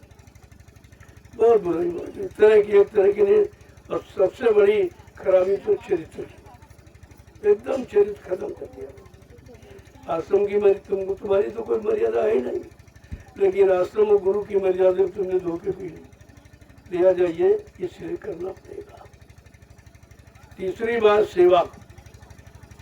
पहली बात मैंने पहले भी कहा था, कोई सेवा किसी के हाथ में नहीं है।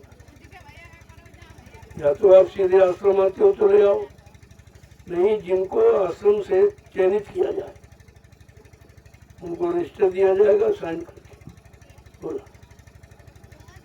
बोला सक। नहीं तो ये भी एक झंझट निकला। तो मैंने जय गुरुदेव आध्यात्मिक वैचारिक प्रचार समिति का रजिस्ट्रेशन करा, एक समिति का गठन किया, उसको भारत सरकार से मान्यता मिल गई। उसमें आपका खाता खुला हुआ, वो डाल दोगे तो हमको मिल जाएगा। और हम आपकी जमीन है, कोई आवास है, कोई तुम्हारी व्यवस्था है, कोई सुरक्षा है, कोई जरूरत की चीजें उन्हीं में लगा देंगे। मैं क्या करूँगा उसको, मुझे तो चाहिए नहीं। तो ये सब चीजें आप ध्यान में रखिए। और जिनको ये मंजूर है वो आश्रम आए, नहीं तो चुपचाप घर में भजन जाना पड़ता है। जब मन ठीक हो जाए, गरुड़ गुमान घमंड मन का नशा है, जो भूत है जो उतर जाए, तब आ जाना। भगाया नहीं जाता, तुम्हारे लिए सुधार नीति अपनाई जाती। ऐसे भी लोग हैं जिन्होंने आज तक एक डलिया मिट्टी सिर पे नहीं रखी, एक डलिया। तो उनको कैसे आप सत्संगी मानोगे? एक पैसे कभी सेवा नहीं, कैसे सत्संगी मानो? न कोई सेवा दी, न सेवा कोई ली, और न किसी को किसी ने इनको दी। इनके व्यवहार से परिचित हो गया, कभी तो नहीं थे। और वो सेवाएं अपने ही जिलों में खर्च करते। तुम जिलों में खर्च करा के प्रेमियों का परमात्मा बना लोगे, या उनके पाप कर्मों में कटौती कर दोगे? ये शक्ति तुम्हारे पास है। और ये बोझा मत ला दो, ये तुम्हें भोगना पड़ेगा। जो लेगा उसको भोगना पड़ेगा। इसलिए वो लोग घर में रहे, आश्रम मत आए। जब मन ठीक हो जाए तब आ जाए। जब तक मन आपका ठीक नहीं है, आप आश्रम मत आओ, आपके लिए अच्छा रहेगा। क्योंकि यहाँ गठन हो रहा है, एक ऐसी और समिति का गठन करूँगा जो तुरंत आपको निर्णय दे देगी। फिर आप कहोगे हमारे साथ बड़ा अभद्रता का व्यवहार किया। तुम्हारे साथ हुआ तो तुम कहते हो अभद्रता का व्यवहार, और तुम जीवन में अभद्रता ही करते रहे, सत्संगियों को सत्संग से हटाते रहे, परमार्थी सेवा से अलग करते रहे। तुमने ये कौन सा अच्छा काम किया? तुम्हारा तो वो काम जितनी सजा दी जाए उतनी कम है। इसलिए मैंने सब निर्णय ले लिया है। 26 जनवरी के कार्यक्रम से ये नियम लागू हो जाएंगे। जय गुरुदेव। पहले हम मथुरा जाते थे, लाखों चूल्हे जलते थे। जहाँ लाखों चूल्हे जलते थे तो धुआं धुआं चल रहा।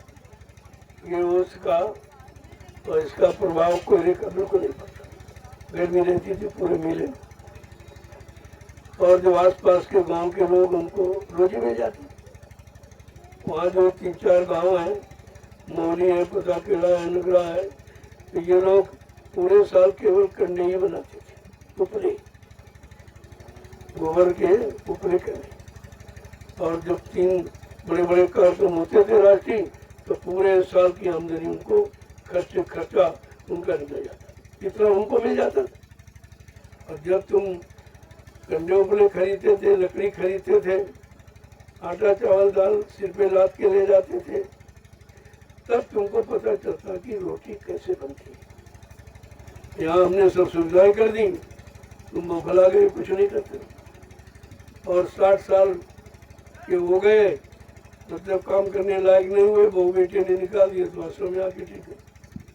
ये तो और अपराधी हो रहे हो। ये भजन करने की उम्र आपकी नहीं है, न सेवा की है, तो फिर ये लादने की उम्र है क्या जो लाद रहे हो? क्योंकि हमारे पास तो लाखों लोगों का अन्न आता है।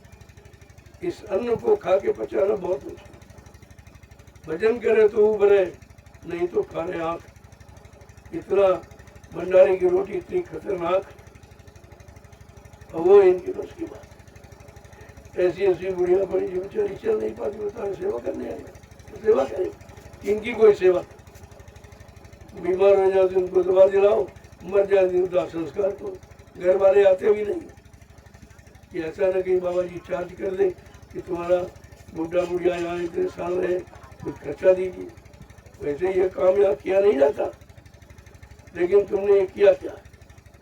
तुमने तुम्हारी उन्होंने सेवा की, 5 दोस्त तैयार किया, और जब मतलब सेवा करने तो घर से निकाल दिया, आश्रम चले जा। तो इसलिए ऐसे लोगों को आश्रम ना में हमारी प्रार्थना, क्योंकि तुम अपना बना नहीं रहो, बिगाड़ रहे हो लोग पर, लोग सब बिगाड़। और जो लोग संगत फोड़ते हैं, संगत तोड़ते हैं, संगत को बरगलाते हैं, सेवाएं बटोरते हैं, अपने निजी लाभ में खर्च करते हैं, ऐसे लोगों से बहुत दूर रहिए। ये है काल के जीव। जो नहीं माने हुक्म हमारा, उनके मन को काल संभाला। बड़ा साफ है कि जो मेरे हुक्म आदेश को नहीं मानता है, अपनी मनमानी करता है, अपने झूठे मान सम्मान के लिए, का बच्चा एक काल के जीव है। इनसे बहुत होशियार है।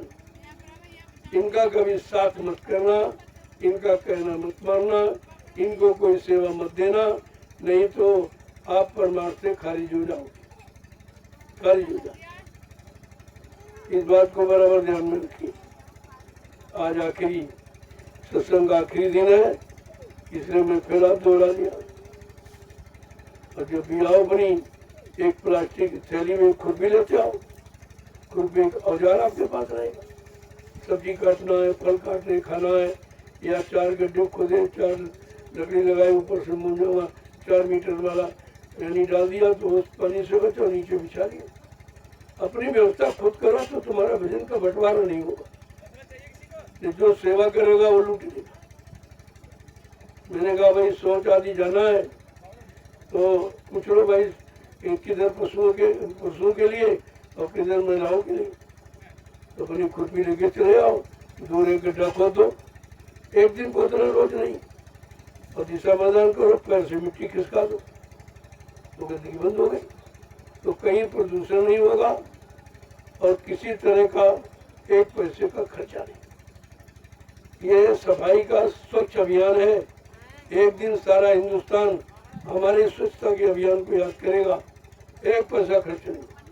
और सबसे बड़ा लाभ कि ये खेतों की उर्वरक शक्ति नहीं कमजोर हो, इसकी तरफ किसी का ध्यान नहीं। घरों घरों शौचालय बना दिए। अरे लोग बेचारे पढ़े लिखे नहीं थे, भोजन घर में करते थे, लेकिन दिशा मैदान खेतों में था। उनको भी मालूम कि गंदगी घर में रखने की नहीं, ये पढ़े लिखे क्या है, ये राजा विजय, ये दोनों मतलब है। उसको भी ज्ञान नहीं है क्या कर रहे हैं। ये बीमारी घर में पैदा हो जाएगी, तरह तरह के रोग। और बीमारी रोग कब आता है? या तो गंदे खान पान से आएगा या गंदे कर्मों से आएगा। और दोनों कर्म की बहुतायत, गंदा खान पान भी है और गंदे कर्म भी है। लिहाजा बीमारी तुम्हारा दरवाजा नहीं छोड़ेगी। तुम कितने डॉक्टर बदल डालो, कितने अस्पताल बदल डालो, कितनी दवाएं बदल डालो, लेकिन बीमारी तुम्हारा पीछा नहीं छोड़ेगी। जब तक ये गंदा खान पान नहीं बंद होगा और गंदे कर्म करना लोग नहीं छोड़ेंगे, तब तक ये काम नहीं। ये याद कर लीजिए, कोई नहीं बताएगा आपको। और ये धीरे धीरे पूरा हिंदुस्तान जान जाएगा, एकदम हवा जैसी फैल जाएगा ये संदेश, हवा जैसा। मैंने सर्वप्रथम कहा था, जब किसी ने नहीं कहा शाकाहार सत्य, न मंदिर से निकला, न मस्जिद गिरजा के गुरुद्वारों से, न तीर्थ न मूर्त, न कोई राजा न कोई महात्मा, किसी ने नहीं कहा, तभी ये कहा।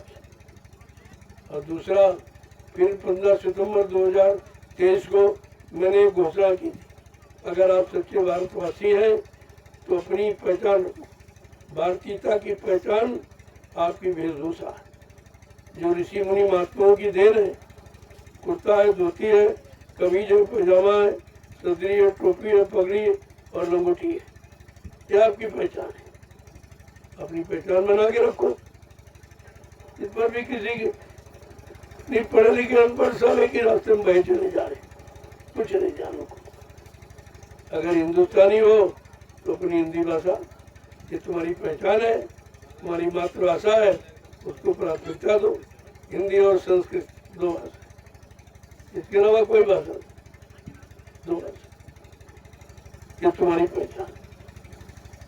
और तुम्हारा खान पान, सादा जीवन, उच्च विचार, ये है उन्नत का आधार।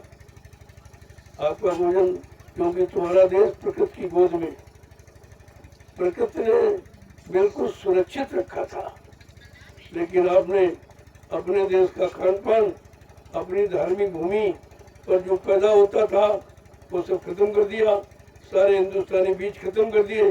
अब तुम फंस गए हो तरह तरह की बीमारियों में। और इस पर न राजा ध्यान दे रहा, न प्रजा दे, सब के सब होकर आ गए। जब विनाश की स्थिति होती है तब यही स्थिति बनती है। और लिख दिया महापुरुषों ने कि जब स्थिति आ जाए तब जो विनाश अहंकार, विनाश काले विपरीत बुद्धि। जब बुद्धि विपरीत दिशा में काम करने लगे तो समझ लो विनाश निश्चित है, उसे कोई रोक नहीं सकता। तो समय आ गया आपके सामने। फिर मैंने आपकी बार एक शब्द और आपके सामने रखा 15 सितंबर 2024 को कि भारतीय नारी, नारी की पोशाक, भारतीय महिला की पोशाक साड़ी है, धोती। जिनकी तुम पूजा करती हो, कोई देवी सूट पहनती थी, जब फोटो में कोई सूट पहने सब सारी बीच नारी, नारी भी सारी सुरक्षित है। और सूट में इज्जत लूट गई और समझ में भी नहीं आ रहा। जिनको भगवान मानते हो, पूजा करते हो, चाहे रामकृष्ण कोई भी हो, देखिए सब धोती को, सब धोती को। तो तुम जिनकी पूजा करते हो, जिनको भगवान, जब तुम भगवान की बात ये राजा और इंसान नहीं मानते तो ये बात किसकी मानेंगे? इंसानों की बात कहाँ मानेंगे? तो मैंने सबका ध्यान आकर्षण किया कि अपनी भारतीयता की पहचान, अपनी हिंदुस्तान की पहचान, अपनी पहचान बना के रखो। आगे समय आ रहा है तब उसकी जरूरत पड़ेगी, वो समय ज्यादा दूर नहीं। जय गुरुदेव। ये मकर संक्रांति के पावन पर्व पर 14 जनवरी 2025 मैंने ये आश्रम संबंधी नियम, संस्था संबंधी नियम, प्रेमियों को सुचारू रूप से आध्यात्मिक लाभ पाने के नियम, स्वयं स्वावलंबी बनो, किसी का कर्म कर्जा न दे, सबकी सेवा करो, इस सिद्धांत को मैंने लागू करके 14 जनवरी को घोषणा कर। आज आखिरी दिन है, आज दोहरा दिया। अब ये 26 जनवरी गणतंत्र दिवस के पावन अवसर से ये लागू हो जाएगा और धीरे धीरे सारा हिंदुस्तान से प्रयोग करेगा, क्योंकि मेरा कोई सिद्धांत अपने निजी स्वार्थ का नहीं, प्योर परमात्मा है, जनहितों का है। तो आपको तो समझना लेना पड़ेगा। जय गुरुदेव। और धीरे धीरे आप लोग आज के सत्संग विराम का प्रसाद ले लीजिए। प्रसाद की भूमिका बदलना चाहता हूँ, क्योंकि लोग प्रसाद की मर्यादा भूल गए और इतना लड्डू किसी ने हिंदुस्तान में कभी नहीं बांटा, कभी भी, पहले भी नहीं, ना आज कोई ना आगे कोई बांट सकेगा। ये सब करके आपको दिखा दिया, तो इसका कोई लाभ नहीं हुआ, क्योंकि प्रसाद की गरिमा खत्म हो गई। प्रसाद तो सबसे बड़ा प्रसाद महात्माओं के वचनों का, आशीष वचन। ये आशीष वचन यही प्रसाद है। चलो धीरे धीरे आपको प्रसाद की तरफ उन्मुख करने के लिए कुछ आधार बना दिया गया। तो मैंने जितना लड्डू हिंदुस्तान बांटा किसी ने नहीं, ये सबको मालूम है, पूरा हिंदुस्तान जानता है। अब धीरे धीरे मैं चाहता हूँ जो उचित, जो लाभकारी वो प्रसाद आपको दे दिया, और वो एक दिन आप तक तो भी रोज मिला आपको, लेकिन अब जो यानी गणतंत्र दिवस के अवसर से जब ये लागू होगा तो इस सब में सुधार करके नियमों को लागू किया जाएगा, जिससे जिसके अंदर सबके प्रति अच्छी भावना पैदा, कोई भेदभाव की भावना ना आवे, उनको ज्यादा दे दिया, उनको नहीं दिया, उनको ये कर दिया, वो कर दिया, आधा ज्यादा कुछ नहीं, क्योंकि प्रसाद ज्यादा नहीं हो तो एक समान है। और आज भी इलायची दाना बराबर बढ़ता है, उसमें कोई नहीं। बाकी एक बुढ़ हुई है, बच्चों को उनको दे दिया जाता है, बच्चों को नहीं जाता। बच्चे प्रसाद समझ के नहीं खाते, तो नाश्ता समझ के, मीठा समझ खाते। अगर आप मीठा के इच्छुक अभी हैं तो अभी आप बच्चों की श्रेणी में हैं, तो बच्चे तो समझदार होते नहीं, तो इसीलिए हर बात को समझने का प्रयास करो। अब आज के जो 3 दिवसीय मकर संक्रांति का पावन पर्व का ये आध्यात्मिक संदेश प्रसारण का जो समय आपको मिला था, आज ये सद्गुरु दाता दयालु की कृपा से निर्विघ्न समापन हो। उनकी दया, बगैर उनकी दया के कुछ नहीं हो सकता। अब विराम दिया जा रहा। अब आप लोग आज की सेवा जो बताई गई पूरी हो गई, तो धीरे धीरे आइए। आप एक बार की आ जाओगे तो सबको तो नहीं मिल पाएगा, तो तब तक आप एक दूसरी चीज डाल लो, अच्छी बात है। ज्यादा हो जाओ तो अच्छा है। और फिर जो आकर के आपके साथ जय गुरुदेव, जय गुरुदेव, जय गुरुदेव। नाम किसका? प्रभु का प्यारा नाम। जोर से बोलो, सब मिल बोलो, बोलना होगा, अभी से बोलो। दुख दर्द हरेंगे, सब कष्ट मिटेंगे, सुख शांति भी देंगे, सबके दाता, सबके मालिक। प्रेम से बोले, ये नाम नहीं इंसान का, ये काम नहीं इंसान का। प्रेमियों, जो भी आज से बताया गया, अब सब तुम्हारे सामने होकर मुझे देखा, और ये सबको अपनाना पड़ेगा। केवल भारत देश ही नहीं, विश्व के जितने दोस्त सब अपनाएंगे, सब हिंदी भाषा संस्कृत को अपनाएंगे, सब संत महापुरुषों के वचनों को अपनाएंगे। क्योंकि अगर सबको सच्ची सुख शांति चाहनी है, इच्छा रखते हो, तो इसके द्वारा ये अभी प्रभुओं ने सब पहुंचा दिया।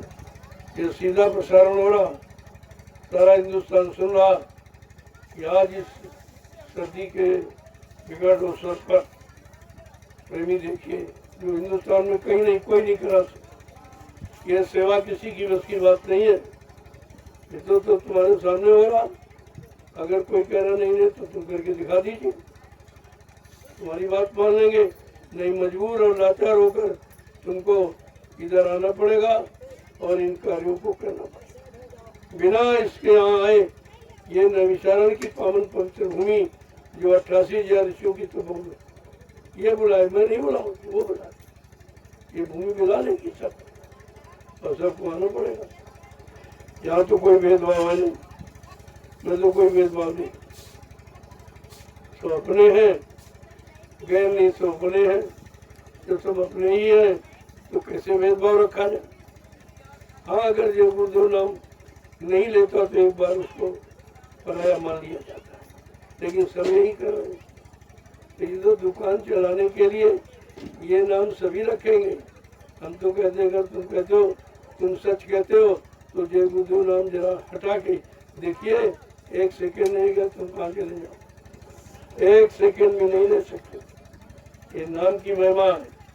तो तुम जय गुरुदेव नाम अगर नहीं छोड़ पा रहे हो और नहीं तो अगर तुम कहते हो हम सच्चे गुरु झूठा है, तो जरा नाम बदल के देख लीजिए, अभी प्रोग्राम मिल जाएगा 2 मिनट के अंदर कि सच्चाई क्या है। तो इसीलिए सब नाम जब ले रहे, दूसरा नाम कोई लेके देखो।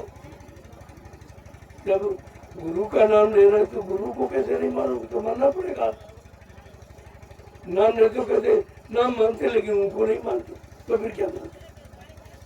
काम तो नाम से होगा और नाम को इसीलिए तुम मानते हो, तुम जानते हो इसी नाम के अलावा और किसी नाम से काम होगा नहीं।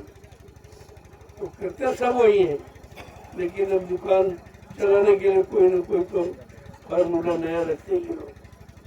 जय गुरुदेव, जय गुरुदेव। देखिए, झंडे की एक अलग प्रशंसा है। हिंदुस्तान में जितने धर्म उतने झंडे, जितनी पार्टियां उतने झंडे, जितने महात्मा उतने झंडे, लेकिन वो झंडे किसी परमात्मा नाम के नहीं। ये झंडा प्रभु नाम, सबसे बड़ी पहचान तो ये। झंडे तो बहुत हैं, जितने पंडे उतने झंडे हैं, लेकिन वो झंडा ये काम नहीं कर सकता जो काम कहा जा कि जो प्रभु नाम का झंडा जो काम करेगा वो किसी व्यक्ति के स्वार्थ के अनुसार बनाए नाम का नहीं। पार्टियां अपने स्वार्थ की हैं, उन पार्टियों के झंडे उनके स्वार्थ के हैं। इतने आत्मा महात्मा दर्शन संप्रदाय तो बड़ा बड़ा झंडा। अरे ईश्वर के भक्त जब सब लोग हो तो ईश्वर के नाम का झंडा क्यों नहीं रखते? ये अलग अलग क्यों सकते? यही तो तुम्हें गलत सिखाया जा रहा, केवल निस्वार्थ, केवल स्वार्थ के लिए। और ये तो प्रभु नाम का झंडा कोई विरोध कर ही नहीं सकता। भगवान का विरोधी अगर है तो मारा जाएगा, प्रभु नाम का विरोधी तो मारा जाएगा, उनको मालूम है, इसलिए प्रभु नाम नहीं छोड़ सकते। तो मैंने कहा तुम कहते हो गुरु नहीं है, गुरु मर गया है, तो मरे का नाम को लेता है और मर गया वो नाम काम भी नहीं करेगा।